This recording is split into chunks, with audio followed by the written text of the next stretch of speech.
So, good day everyone. My name is Remar Baer and my report today is about the influence of AI on skills and job requirements, sustainability in a changing world, adapting to the future of work.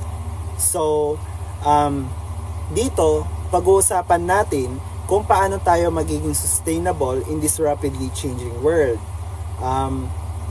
Next, first, the shape in work. Sustainability in our current context requires embracing new technologies, AI fundamentally altering the nature of skills needed for future. Key insights is machine and are increasingly handling routine activities. This isn't just about replacing job, it's about changing how we perform them and how we learn. So, dito sa may Shipping Works, lagi nating naririnig na aagawin daw sa atin ng AI yung trabaho natin. Like yung sinasabi nila na sa Jollibee, meron na yung Jollibee ngayon na machine.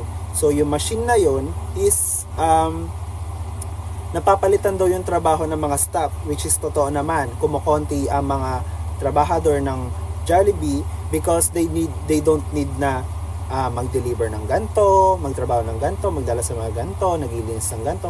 Kasi they have machines na gumagawa nun. So, dito, sasabihin ko na yung totoong kwento is about how AI change tasks. Like yung data processing, nag-iiba na ang requirements. Sabi, hindi lang basta kung ano ang alam mo, kundi papaano mo gagawin ng mga bagay na hindi kayang gawin ng machine. So, actually, it's a solution for that. Kasi, diba? Next, the human advantage. First, the creativity. Innovation are the ability to generate novel ideas, remain distinctly human traits that algorithms cannot replicate. Second, critical thinking. Navigating complex problems and making nuanced judgment is essential when data can be misleading or incomplete. And third is emotional intelligence, empathy, and ethical decision-making are skills machines cannot perform, yet they are vital for leadership.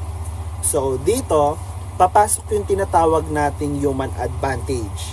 So, para maging sustainable tayo sa future job natin, is we need to focus on qualities na unique sa tao. So first daw yung is creativity. Next is critical thinking. Dapat meron tayo niyan. And next is the emotional intelligence. And one of the important of that. So ito yung mga skills na kailangan natin para masolusyonan yung mga complex problems na hindi kayang isolve. Napapagdaanan natin siya. Next is sustainable deployment. Human-centric design. Sustainable AI means designing systems that serve human interests rather than just maximizing efficiency. Next, responsible management. This requires responsible data management, equitable deployment of digital tools, and continuous skilling to ensure opportunities for all.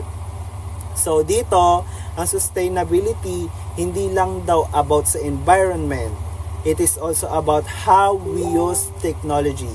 So dapat ang system na dinedesign natin is efficient. At kasama dito yung pagiging responsible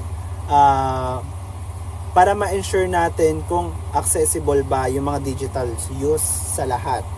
At para walang naiiwan. Ayun. So next, cultural adaptation. Beyond technology, we face a massive cultural shift. Today's world requires leaders who can. First, bridges gaps. Ito daw, bridges gaps among various communities. Think critically, admits misinformation, making decision-based empathy and integrity. Process requires letting go of old ways to create spaces where everyone is heard.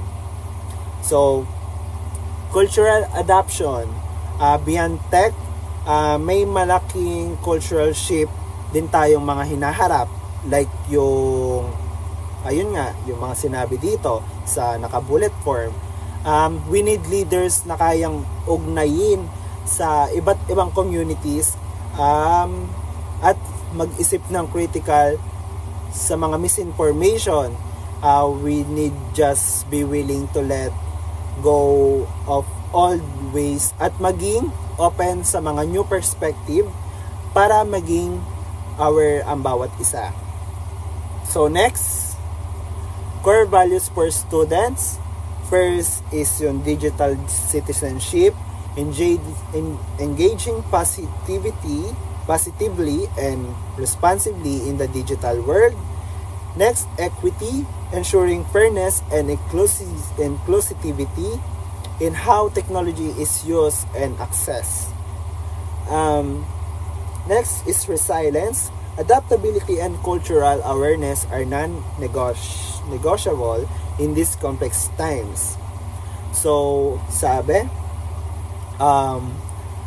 essential qualities. So, mga values, yan, mga ano nila.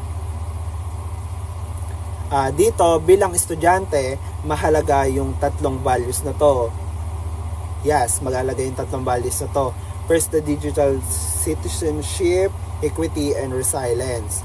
So, ito yung magiging close tools, parang ganon, sa atin para makabuo ng deeper connection at maging ethical leaders sa school at sa future work natin. Next, the last is the conclusion. The path forward sustainability is about growing oneself by embracing lifelong learning and ethical decision making. We shape a world where progress and sustainability go in hand. So, dito, sa panahon ng AI, is about self-growth or our technical growth. So, sa pamamagitan ng lifelong learning at pag-embrace ng human-centered approach, we can shape our future kung saan magkakasama ang progress at sustainability ng isang community o sa mundo. Ayun lang. And that's all. Thank you.